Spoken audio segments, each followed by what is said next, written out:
Zorun moya ziak tu vanlal pe ki fanai bung thum na atu ka chuan ulom zuala chuan kele zova chu andor ngak dun turin min tia kan phur hle andor ngak tu tur hian midang chu chhor tho ma sela hetia nei tu tuemo berina han ompui ve fo hi an tul sia chu wangin ulom zuala ringot chu indai thin bi khek lo le atir lama kan soi to ang khan aizola ringot po hian dor khan hung thua mai sia chu wangin an ni unau pani ringot tan chuan indai zai chu harve takani chu tianga dor nga pa kan lo ti ti mial lai chuan rem ruat hlui mel ron lang ta thut mai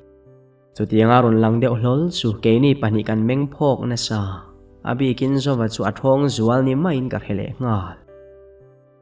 zowa chu hetai lo om daya idam chiang to em ni aron ti lut hlut zam lem lo ti hriat zetin kan bula aron thu zui ve ngala a thut pa te chuan ke chumin ron mel rum le ngal em ringot to chu ta hoi hom lo ti hriat takin zowa kut tela chu alron von sak zui le ngal ka om ve reng line eng tin nge mo ati thei zok ni zowa in tharung mel chu ka mu mai hau lova akha to kamin ron mel le azau thin dana chuale maya tumtak silova chuan chu chongkor nu mel chu mureng pe bi khek lovi atlom zoka tangin ka tho zui ta ani zowa ka hongai tat zana ka ron biang che tin chuan lam tling lo tak chu ka siama chu ta po chuan kan rem ruat hlui chu alo lameng rang na samai zowa ero chuan lu bu ka zau pa in keiman ka ron bezo kang che atia eng ma soi to lovin ka chua santa ani ma se ka chuan nu thleng po chuan ka om dan chu anuam thei der lo mai ke mai ka khing bai hu ni in ka in reber anni pani ringot kharil ruwa om zuin engtin nge hun chu an man dun se langa eng thil tenge an soi dun ve lang ti te ka ngai tua ka thil ngai tua dan te chu nau pan chia thak viau ma sela ka ha pui to kan tling ve em si eng wangin nge he pa nen kher hian mangai nali puya kan lo pil dun ni nile lo rem ruat hlui zo ki eng wangin nge lo tlak zep ve zel zo kaning tak ka set tuna chuan zowanena kan inkar po atha thokhan via ve akha to kin kan chongkor nu po ron lang ve zeu thin ma sela tuna chuan zowa poina mangai to lo ni in ka ria aring zo to bok hek lo ni e khang kum thum liam ta an lo in zui ve chung zong khan zowa hi bumina om char thina ama hian du le mamu anei chawin na ron pan thin bok tuna ero khanga salta na huna tang khana tal chuak thei to a kir le pu atum to lo tak zet ni in ka ria keila ina kha to kin ka lo fui ve reng thin bok ne a thavek mai e ti chuan ke point zirna chhun zom to lovin na zon pani bok pa in ti in kanu lon min puk sak mangin phekok brand tak tak te chuka cha khom tan ta mun lun la ya dor hial ka hong ve ta ru mai atira chuan ka dor chu alun zui em khan lova ma se mi zo te hi thil man to le changkang lo mi ti taka hunaliam hreta customer po kan e ve tan ta nual bok chutiang ani ta ka chuan tin midang thuron ni pa form bokin pheikhok chau ka du tok talova thomno dang te po ka cha lut le ta zelani akha tok hian kan ram chunga mi hriat lo le ke ni poina kan chung en million le mi hriat lo tak tak te po hi kan dora an ron te lut ve le nol thina nuam dang dai ve tak chu ani chutia ka dor ve main mi hriat han lo chho tan ta te an fakder na o ka han don ve tak neu newa chuan ama zong ai point customer kang a ve zela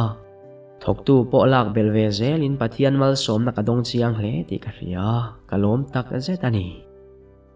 tin heti chung zong hian zowanen po kan inkar chu ala tharenga kan inkar ti chiat tum tu midang em khan om khan lo bok nen kan la hlim hle ani point pathian zara an hadil te mu ve to in sarkar office lama atho thei tok na thok ve tan ta a chu anamu tharlom na po chu kan nei dun nge ani kha tin heti lai vek hian ulom zualanen po unaw angdeu thian angdeu si in kan la in kom pa reng boka ani point bial nu nget ane ve to ti ka ria kalom pui ti mai te ang abial nu huai hian kan doran local fo le ngala nuam local tiru ve ringot zel le ngal keila hi Ni kha chu holiday ani angin zowati tur hello kho har chuan min ron kola dora nga thu le arang lama abulakal thuai turin min ron ti vel apoi mo lo le angotang chu thilman mo thla ka ni yam ti ka zola in soi tur la a hebok si lo min ngai thu han soi dot kha he ve ni maya ka nga ya kanuya zaru hle ana thara wangin tun na ya in mu na hun kan nei tam to lo hle a ke ni ila ka dora wangin ka lo buai ve reng bok ne ani na taka chuan ka nga in ka thalel ve to reng mai ti chuan chommalama ka ti tur tul zual ti zo vekin ador nga na lampanin ka in khal chuak zuita a kawa thlennak chuan an dor ngak tu te chau an lo om le bok si ni chin maya khana thian ti an lo kala in lama anin zui hota ni khamule an lo ti chu kan yara so kan mi mol pa thin tak hi chu tiang tur te chu ron soi lok vele bok om hi ania ti chuan in kawa thlenga in chung ka lu rual in ulom zuala mel ka mungal min lo nui deuh su ka mela mu rualin ka kal chan tur omang hrengal ani nge yang in chung lam hoya thlek zau pa in a kha ati zui su keipo engdang soi lovin in chung lam pan chuan ka tlan chove ngala zowa chu arum athian tenen an howani nge yang an nui dar le an aw lung thom te po ka hereng chuta tle min ka han kal nai le reta ma sela an tong thoma wang chuan ka pen lai chu ka top chot a chan po zowa chuan athian te hna ka chan china soi mek ti ka riat wang ani chu eng po ni sela a soi du dan mol mai kha ani te chu ka thian chawalo mani thian ina ba kan in kara eng ma lo chu ba ka play vel mai ani amol ro pui si min lo ti ani chu ala tong ring em zui le ngal eng tin mo hetiang hian ani mo midang bula min lo soi thin ni kami tui chu anam sok tok ro se ti hian tuna tang chuan kan inkar hi atop ni bok ro se thianang chowin keipo hian enve kalo tum tak to ang ti chuan in herlet vutin in hnuai lama chuan katlan thale hlok ka trap deuh par bok katlan na tur takalo ding ulom zuala po chu ka su her soka makte zata min thlir chungin min ko zui lau ti po ka ria ma se ke chu hoilet thei chi zia zang ka ni to lo ka thu riat zo zai te khan min ti sak ma heile chen ka bial panget ni to tura ka lo ngai le kanem nge mia to in khatiang khan ka chungchang midang ma a lo soi du ani si chu po ka riat lo tur phena le ngal ama mangaya chel ram tu thinlung hi anat lo ring su kana ani ka mangai na wanga atana engkim ka hlan na te kha ani suan nui za siam nan le fiam thu tho nan alo mang ti na ani chu hetiang thu hereng chung hian tu fain nge tuar na bik lo te lulang ni ti chuan dora po kal koi to lovin in lam ka pan ngal wanga in ka thlen chuan ka chung te an lo la ho lo hlau ruma lutin khuma ka thua kami tui chu tlaro ti chom ngai hau lovin aron luang zui tangia ania mai in sum harsa ka wa han ti tak tui ti lo zatin zan ria te chu ka han tling tlave rama ti tur ka ti fel rualin ruma ka chole dai khum chunga ka da ka phone chu ban zui le zatin zawa hna tang chuan message ka lo dong reng to a tin chu mai ba ka ulom zuala hna tang point ka dong tho umama ni lo kal thu min hila enga ngei lo hole dai kaner zui sok thei a thu soi zong te kha a thei ngil to moni ten om hiana enga tinge tlaya khan trap chungini tlan hoa ti chu ulom zuala hna tangin ka dong ve thung zowa chu reply lovin ulom zuala zok chu ka reply maka ulom zuala hi chuan nawang tak amin en ve wang hian alaka po ka pangchang thei le chu wang chuan ka tlan hona chan po kha zep hau lovin ka khil fai ta vek chuta zowa chu ka lo wa ha wange awan ti omang lo bok ve aron ti tamai chu vele ke chu ka hlau thong le ngal ma a thei to pinani hian ka thawang haule donani ti ka hria ta wangin anni u nau chu an lo in mu thiam lo pha mai kha ka hlau ta ani ber ka thei pato pin ulom zuala chu han hial ve bok mai ila miril lu nget cher chor le ngo ngol ti taka a khil tho chu ka ringa engkim ma zo fia ngei po ka ring bok Kha thila thlen hnuwa tang kha chuan ka thil ti eng po mai hi ka phur lo em a ka tha chu zoi ngoi in ka rit lu ka reng mai ani dor lama po buai hle ma ila kanau nula te pahnih kuta engkim ka da deuh top choma chung tangial po hi dora chuan ka in lan thapei meu lovani zan khatero ulom zuala chuan min ron kal chilin len chua puya min ron som deuh tlat maya min thil hai hle ina chuan kanu alo om ve boka wangin ka zaru viau bok boi va chua pui vero tunlai chu ka duain in lamai tom na sama ama itana thalo chuba ka lom zuala te chu ka mi hriat chian ania rin hlel na ka nei lo alo ti le zela chuta ulom zuala mel chu phok fe in ka han mela aniero chuan ngai nat om zet in min lo nui sang thung ti chuan phur lo le pe lo faran in kain hera ruma lutin kain siam ve tanial nualani kha kain pe nuwa chuan kara lutin ke chu kala tum deuh bar reng mai athu hima ke po hi ulom zuala hi chuan ka poya soi mi alovasin hetianga hantum khum reng tur hi kani hau lo idam samme ulo nge ni ya ingoi reng mai aron ti tak zewa chuan in siam that wat ka ngai ti ria in ama mel chung chuan kanui lui ta sa kadam lutuk khoya nge min ruai tum ti zo hi ka lo ngai tua adai chu vele aron nui ta haka no pang ria chi lo ti pa in a motor speed chu han ti sang sot ke chuan nget zetin ka thutna si chu ka mer zui ngot ngota chu tiang rei fe mai kan tlan nuwa chuan hun pakhat hangi tlang an ti fowa chuan kan chuak ta hlol mai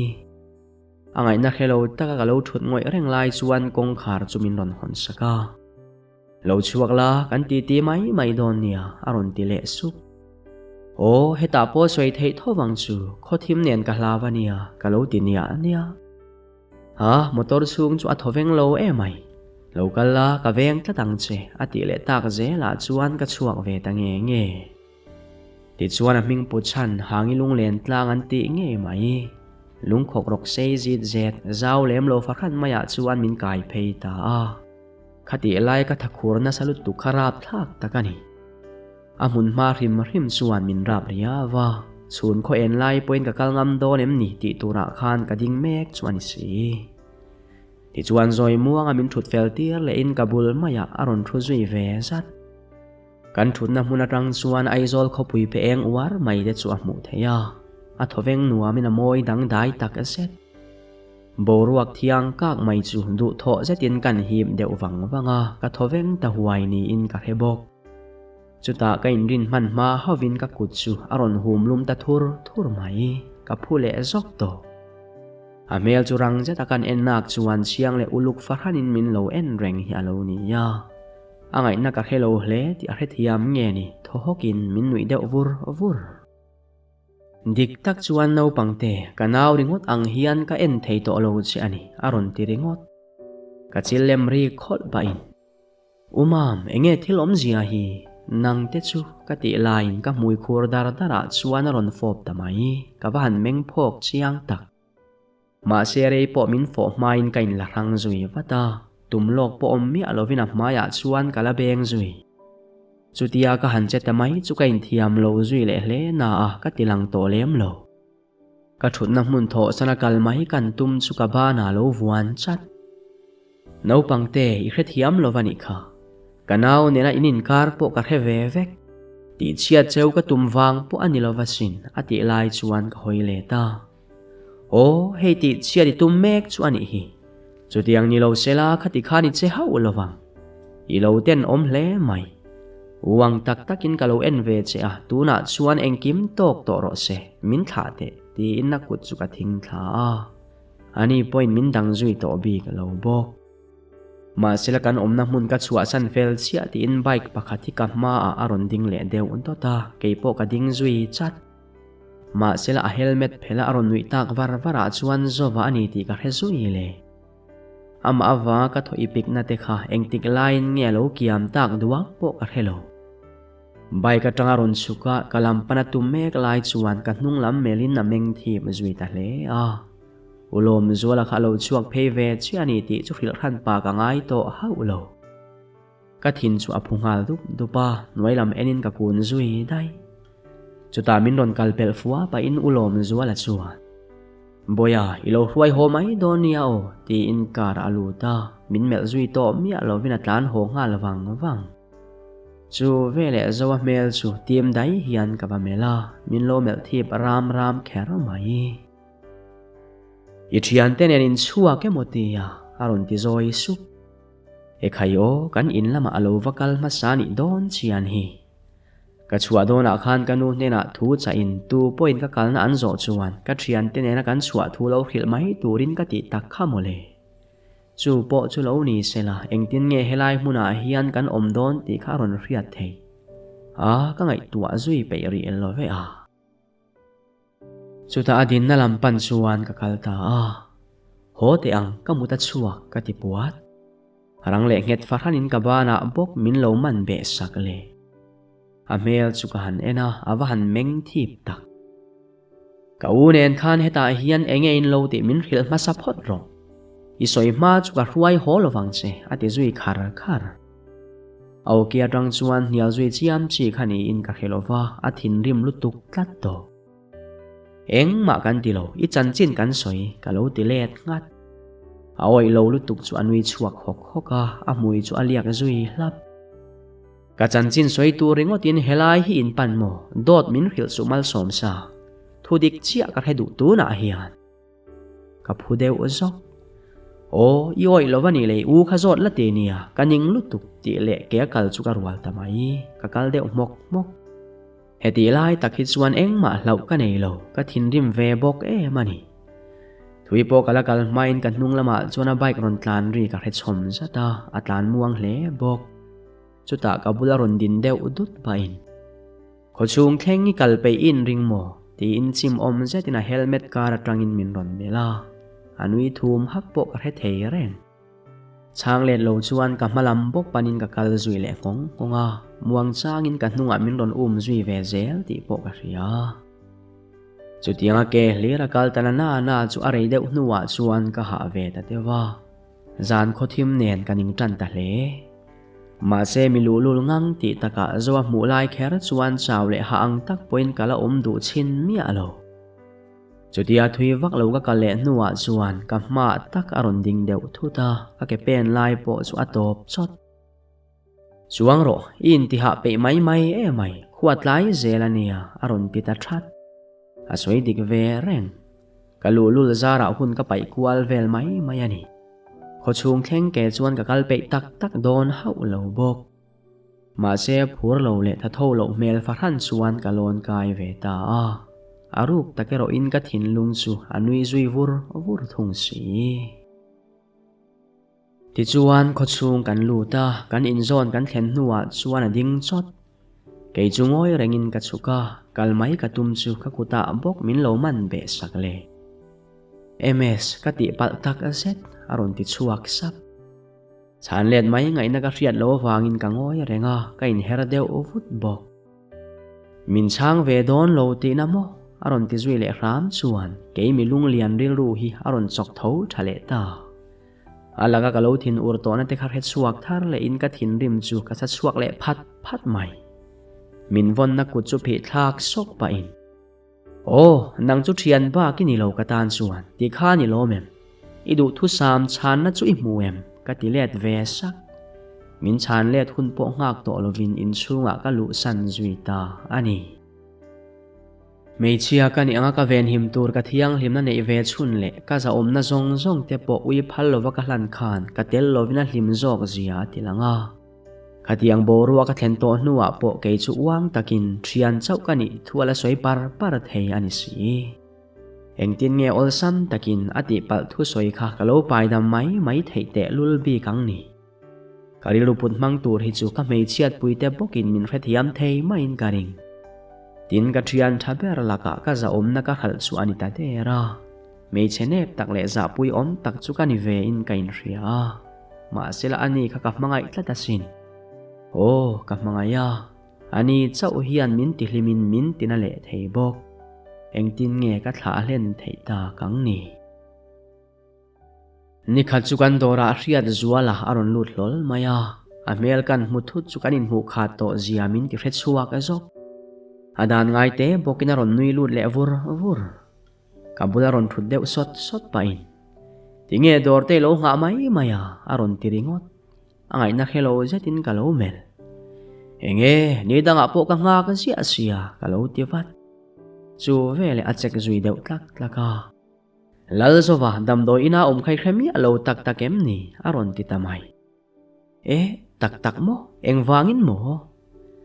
angai le bok mo le adaru na bok ha tun tum chu zayangai don ni nan soi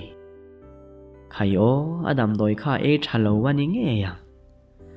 awahan poi tak khoi dam doi ina nge ebenezera tikhani man ngal mai lo em ni vakal veila alo be sei reng to angche om zenei zetin min ron nui zui suka ni ka man ngal su ani ter in siam le khan pa wa kha tul to lo ka ti awangin ka tho deu luaya kal ngalila ni mai lo tin ka bek chu ka ban le zau kan in zui chuak le tange nge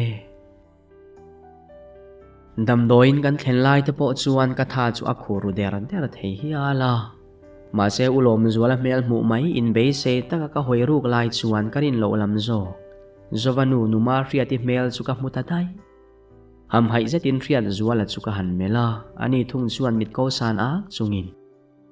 zawa chanjina riat dual khan ron thlok ho ve ngala achan pakhat po ama buai pui tu turan omlo wang ani halo ti su ke chu kala bang bo tho mai ani chuan khoya nge ulom zuala kalo ti le ser line kan lampanin numa riati aron nui phei var riat zuala chuan min ngok zau pa in nakina engkim ka khil ve kangche halo ti le chutiang na chuti in keipo lungkim lo chatin ka om dan te kalo in siam thave ya halo thlen phei nuwa chuan numa riati chuan in mel ka mu thei chu ka van lom tak boya po hlim ngotang tiru kabin lama aron ti bor mai kum hele chen zowanen hian lo in kom to maila kan no pandeu lai ti lo kha chuan annu numa riati kanel em khan lo achan po puitlin kan riat nuatang kha chuan an sum don awangin an jin chuak na sa ema ina la ni sela mu turan tam lo ka ti to kha kawang khanimo kano pan at la ya kangai na tang huam kha chuan kangai na thei ta hlek lo chu ero ama sual wang lam ni hau lovin in mu tam tok lo wang te po kan ti thayang chu kabin chunga kanin zui lu dia min mu chuan khumalo mu mek zawa mel chu aron danglam ngal kok ni main ka ria abi kin ka mela mu rual haum dan danglam ta deuh ka ba mu mai mi alo nie helai muna hian ke chumin lo be sei lo via wang ti karing kalaka hian alalung oi chia point karing lo bok chutia bul nai kan kalrual chuan ke chumin mel du lovin na thian pa jok chu han mel ta daya ke chumin mulo der ngat ka ti mai ma se ka khiom tilu tuk tur chok zang khai turin numa riati chuan min lo be pa siam renga kan chung ko chanchin te min zo tin an sum don na lama an buai thei zia te asoi kai zui tua ati zia phia ne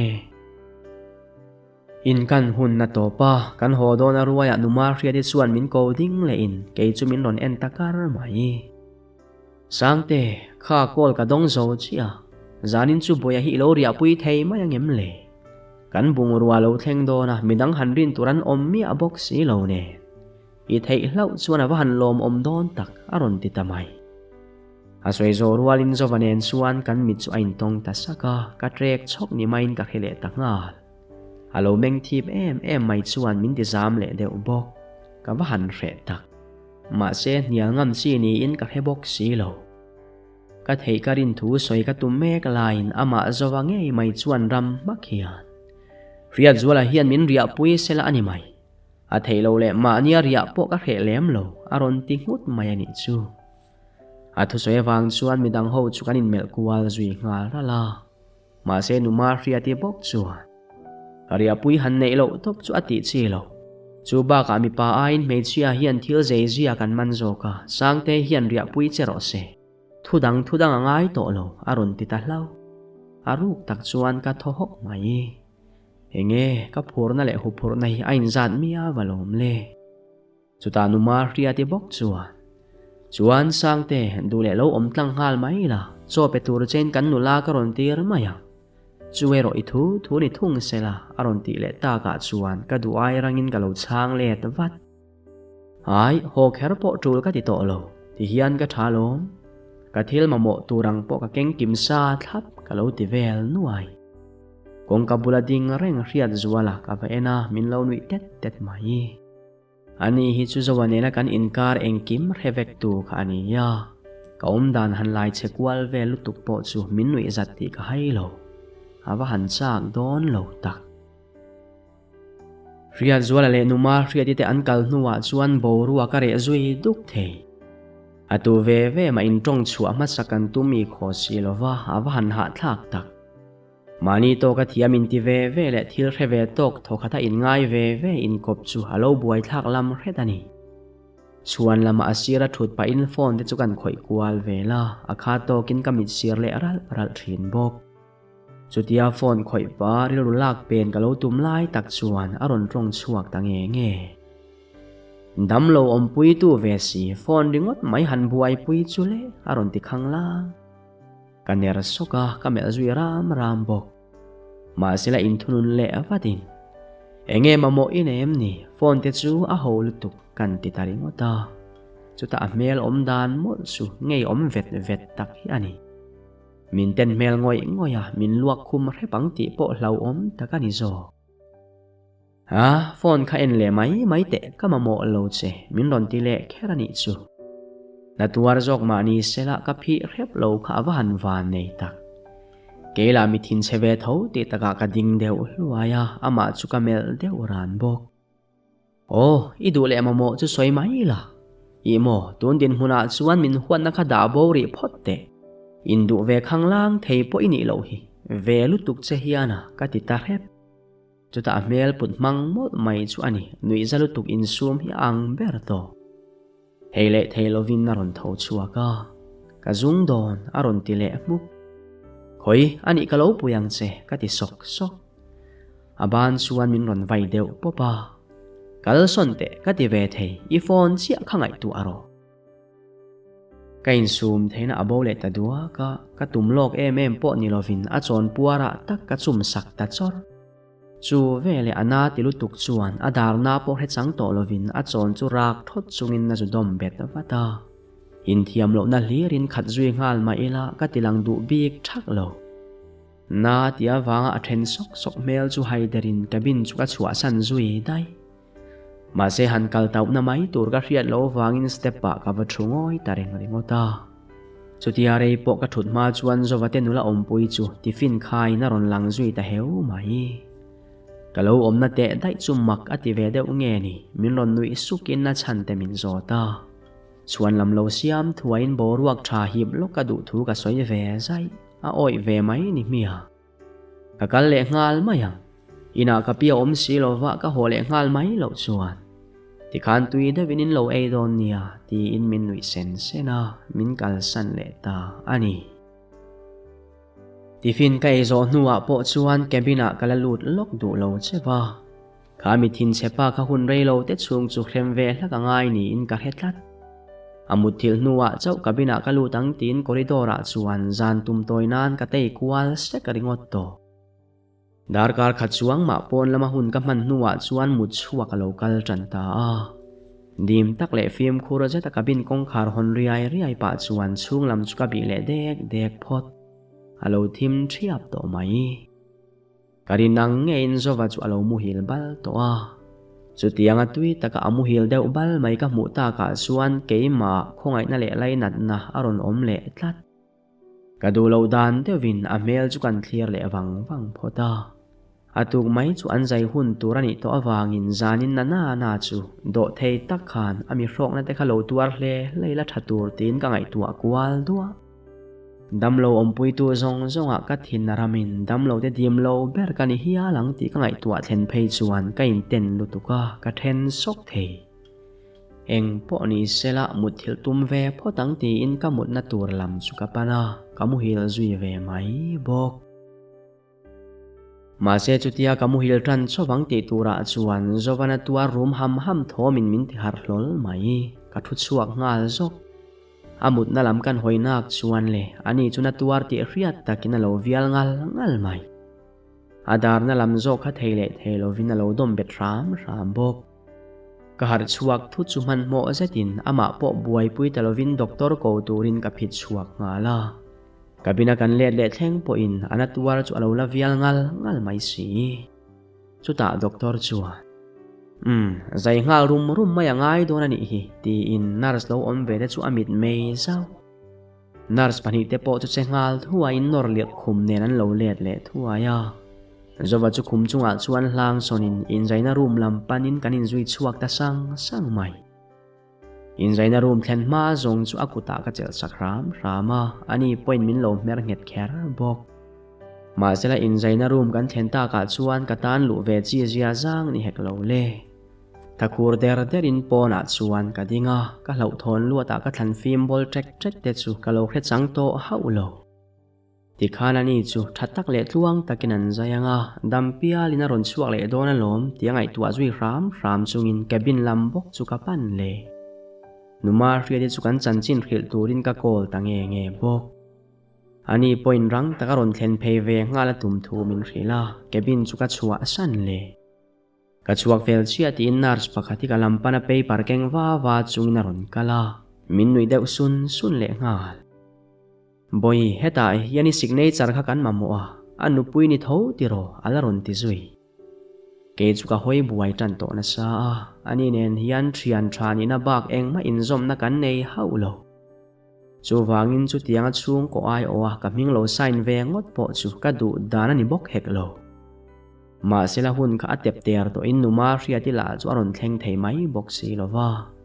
eng po ni se tin phone chu ka lek chuak le phot min din chil reng tu nar sumel zau pa in anu pui chu ni chia lo lok o anu hi alo kal me kin ka ria ti in numa ria ti ka phone nga la motora khalak lo nge ni call po achang thei mi alo ka sign ngei chu angai ta ni hi ti in ka thodeu hoka pen chu lawa tin paper a chuan ka sign fel ve ta mak ka sign zo chia narsin min kaliam san ta mo tia chuan numa ria ti haron thleng ve le ka wa han ngei tak ma sila chanchin te lo khil zungin ani point poi alo ti lem lo lawa ka thosong mai ti chuan ke ni tan ti tur dang om to hek lo le an zai hun chung tur la chu dar kar ya te meu a o then ti awangin corridor te kwal vel pa chuan riat zuala chanchin engkim ka hil ani hi zong zawa thian pa vengang khani ya alokal lovani chuan amak jok ngotang chutianga dar kar khat chuang ma kan lo thut ngoi reng nuwa chuan tlema boruak ti ziaum turin riat zuala aron thleng zui ve ta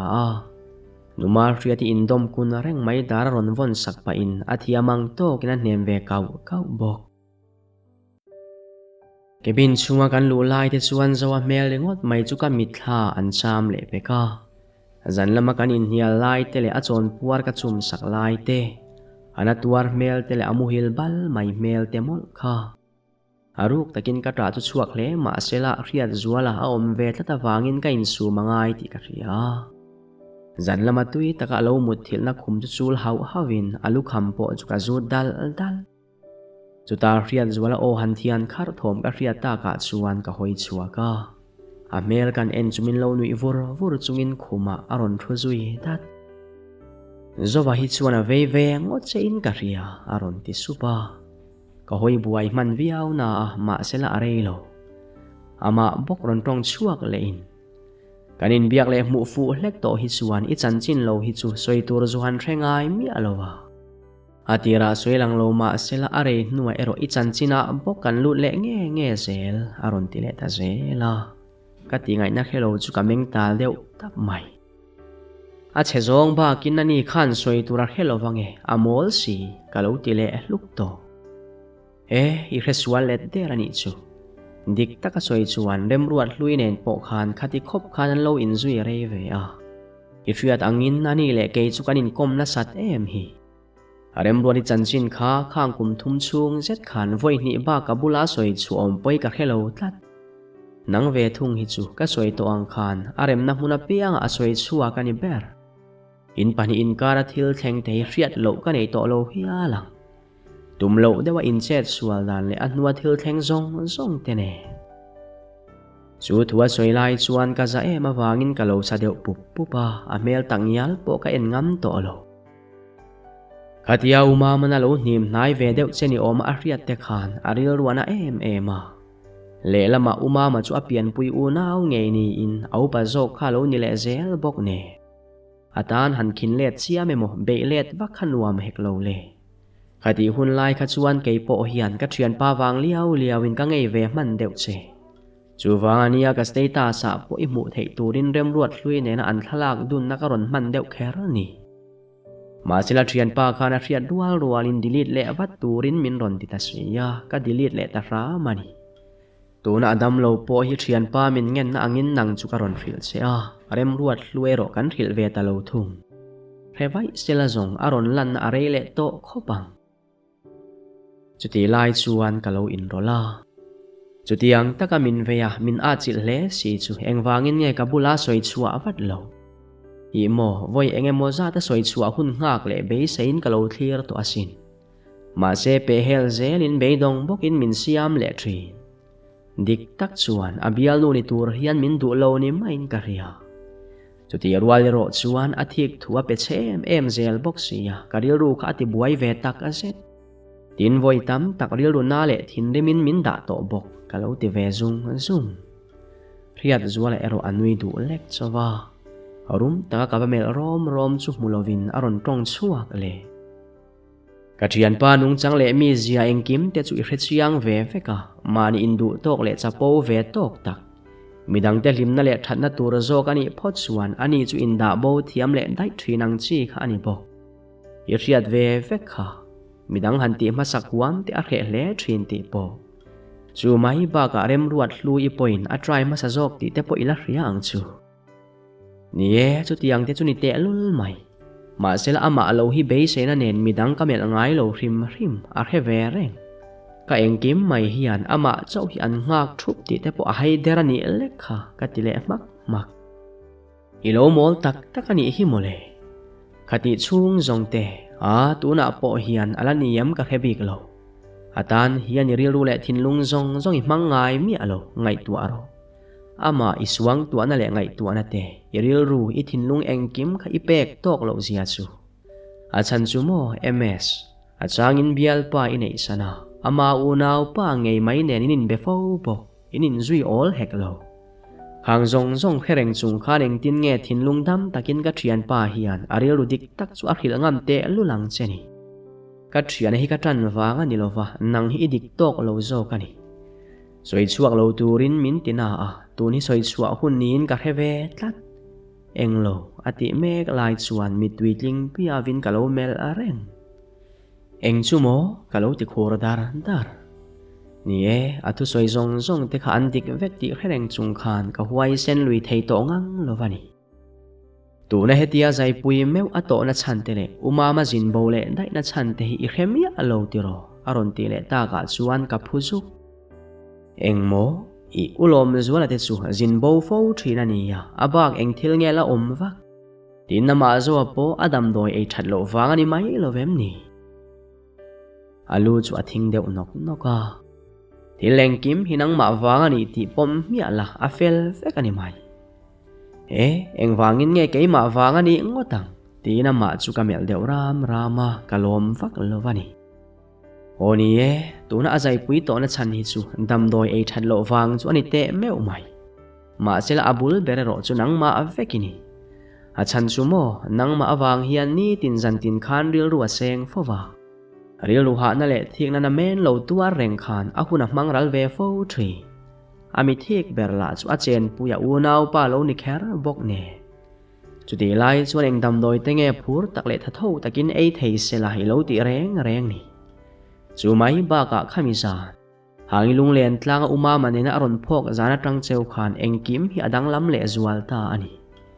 inula khani thian tenena an chua thu kha lo hril sia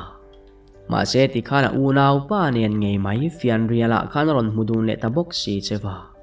tin ngai dama dil na che poilo nol sak le zel ani kha zana aril runa le thindim puak ke khan ina thlen rualin uma ma ha kutla ka tum zui ta ani ma sela tha na chuan uma ma te chu ne mol heklo ti hian adam na sa kharon chuak thale in a khum bet tareng mai ani hi numa ria ti lo ho ma zong kha chu keima vekin ka buai pui nge bok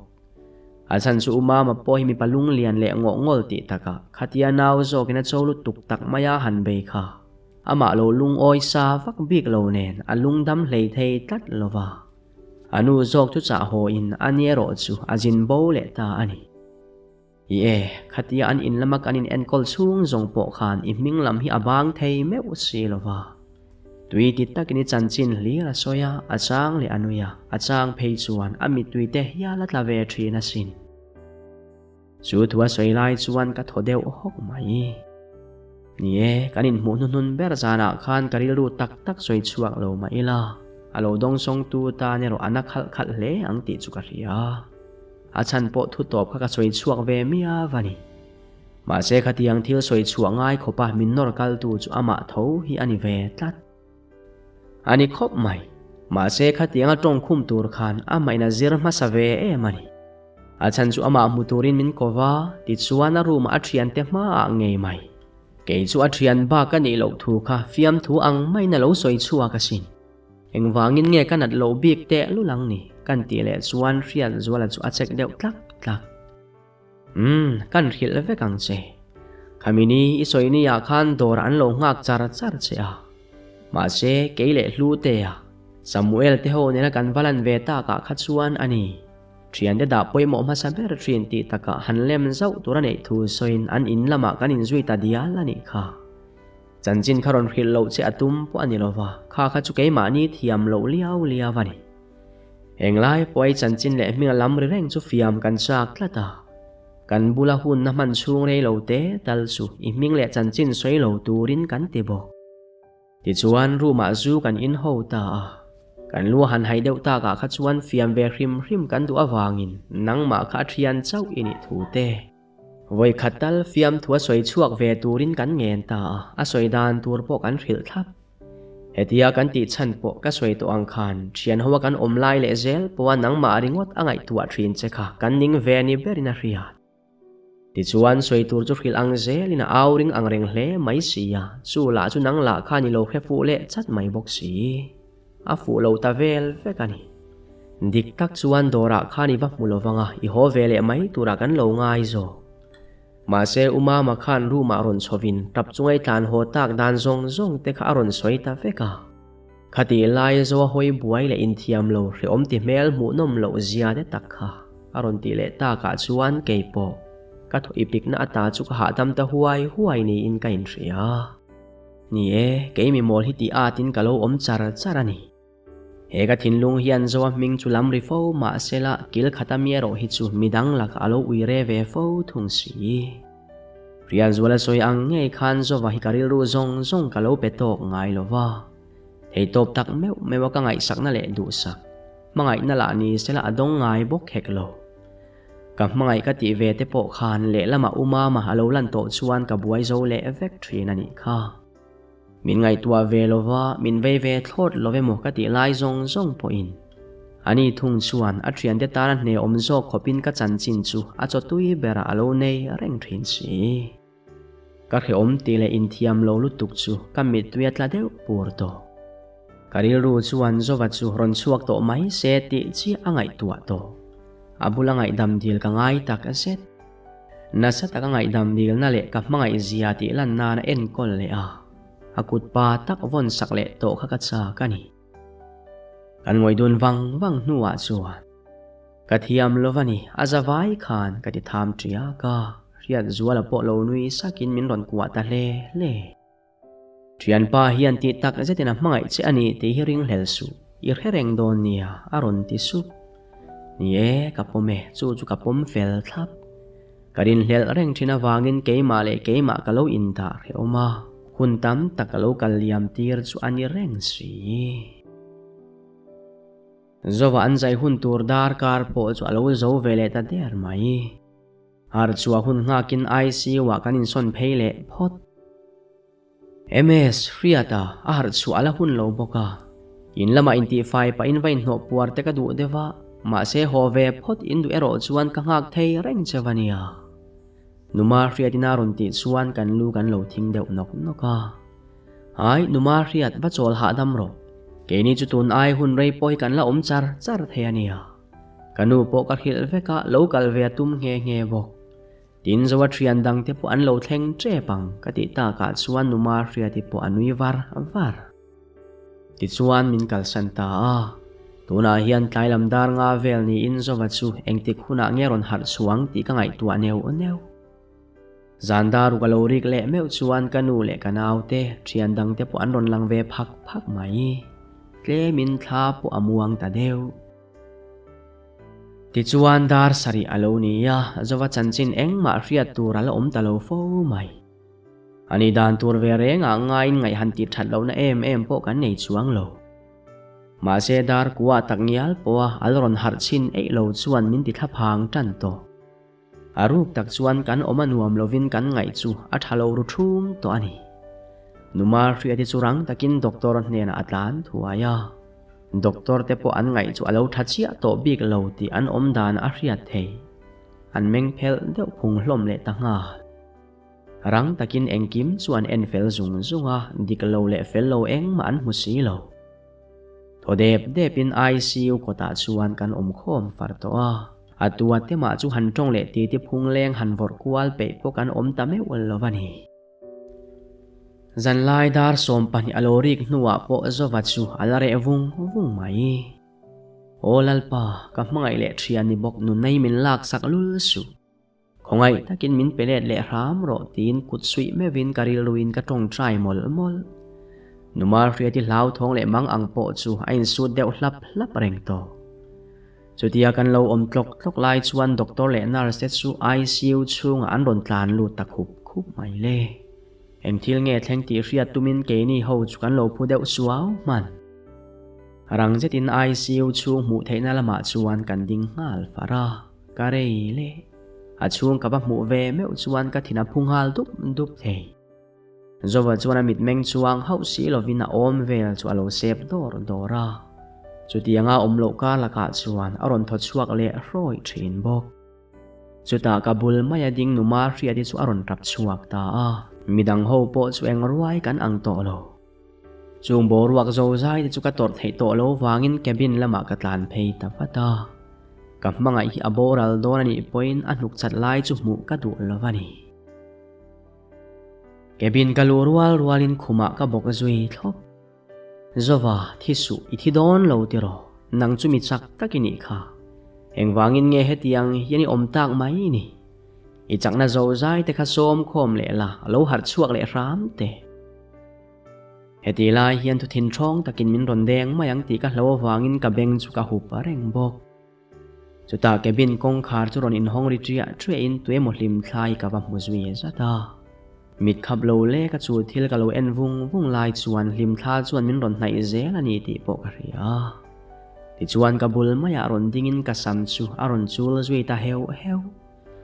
mak tak main chu thil chuan hlau na min pelova hlau na ai ma chuan thamuan na hian min ron tuam zok tlatani chu chutia ka sama chul heu lai chuan ke chu nuam ti awangin ka lo ching diar man to a ma sen taka min ron soi har tum tuan om ta ka wang chuan ka meng zui ko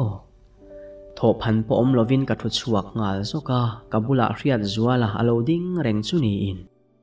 makti zatin ama chu ka mel tangot ngot inti harro le zowa polo har to ania aron ti su khaile zowa alo har to atiam ni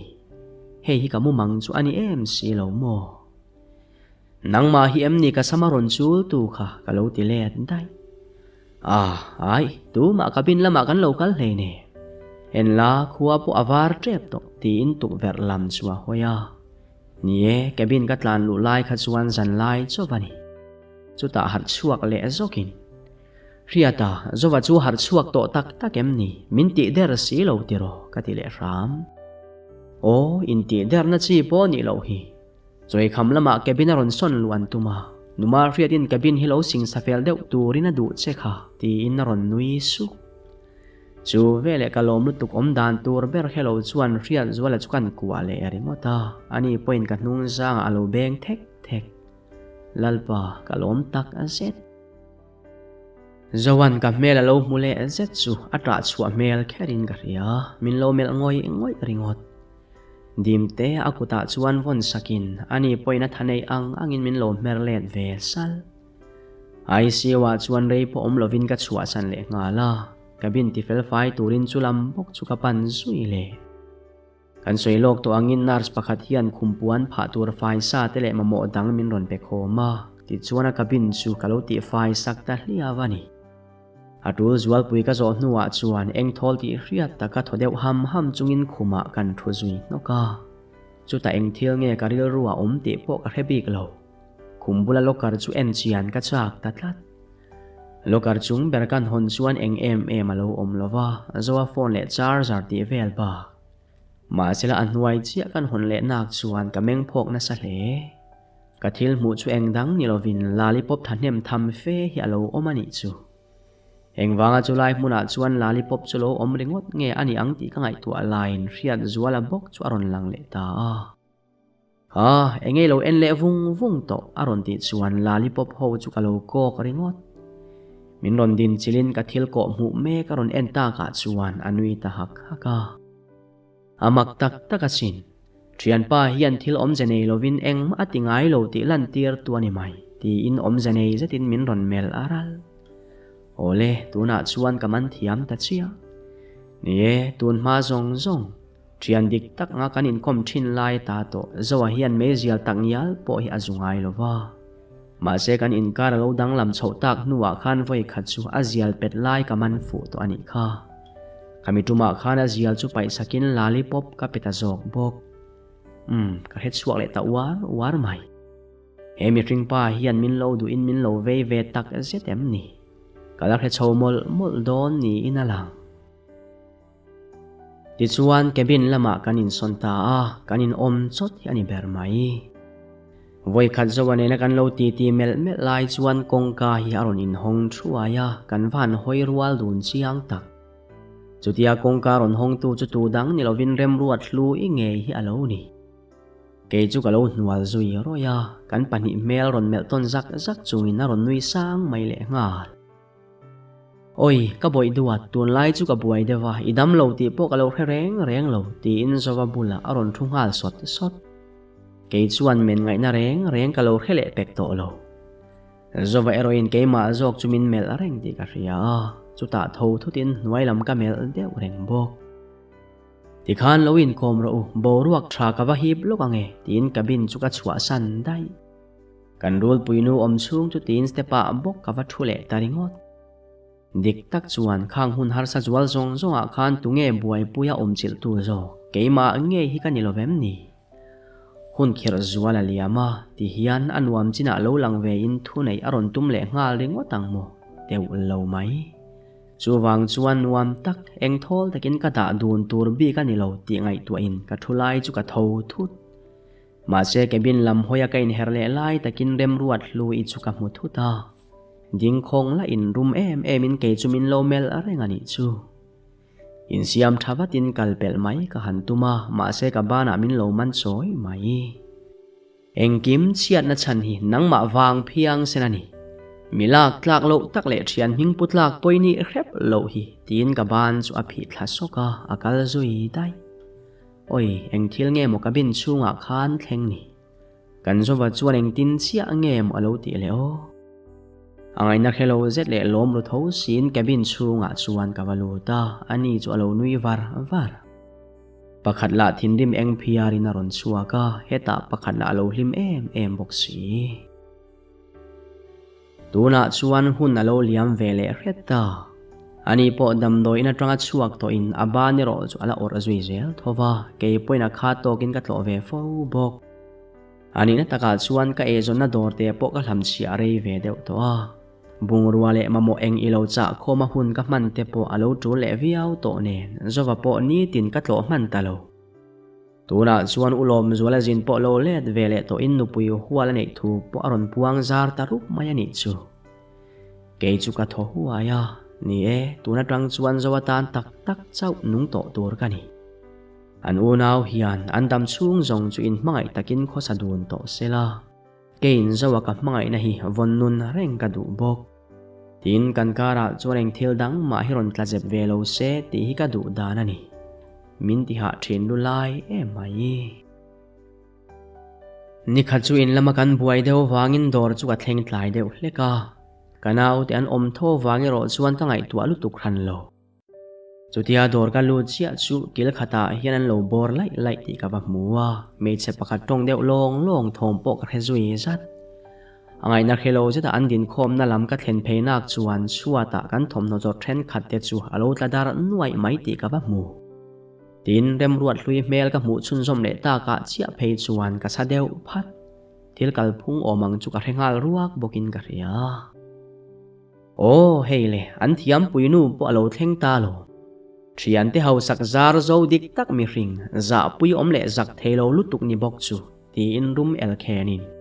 midang ho din na ka tang suan min ron mel rom roma anui tho zui ke tak po chu ka meng thi brama chet ngal buan mai chu ka du ma se customer nang te chu ka mai za e ma wangin kala in sum thei ram ani chutiarem ruat hlu in min ron enta ka renga chuan kanau chorte pani po hlau thong ti ria takin ka din nalama an ron tlan pheya pakhat jok chuan UMS he nu hi aron luta ti hian aron chengal bor ani hi tunge ni po kan hello police kan ko man trep aron ti sar chu vele ke chu kanui sak hetiang buena lian thampo ni lova police ko ha khera tul love mi mol ani so kalo ti sap rem ruat lu tuna hian min chua san rang ro ani lo chuan i du ai thui kan kalpal lawange kawati ve ta sak saka aron nui deu hal okay kakal em ma se chumi main heile chi a hi ti in akor ken lai pakha chu chuata han thlak le ram ka wa han run tak asama chuan ke ngal buan mai te ka du to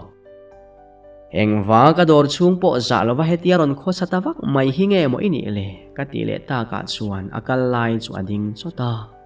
run thluk fa khana min ron mel le rom pa in ha takai tho chua po ni lo thian de sum ngai lo in check arbom ta vel hi e ti chiat tlak vekeni e aron tinga mani chu ka sa zual phata ka ter deu at bo eng tin moi ti he ka doran na zong hi tu ka thian te hena tanga nei ber nge ka ni chu chiang takin han soila nang hian ka chevel eng kim min en thla min sui ka min thik bok chu wang chau chuan ni lom ni hetiang ron chet chuata i zak thelo ve khop mai min chua san thuai ro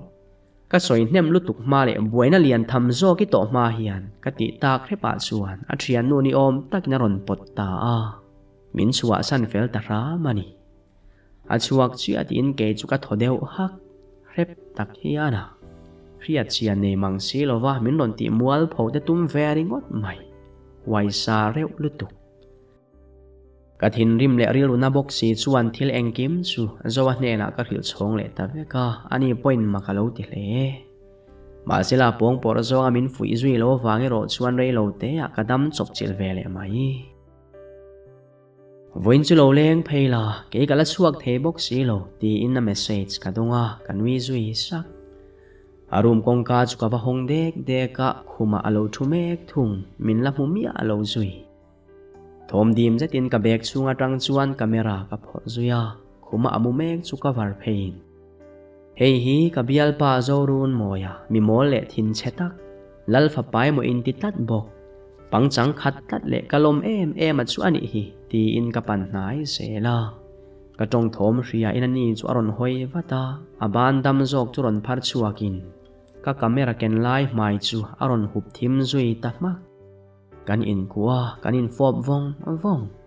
ni e ani nen hian kan in mangai tak zetani atop ta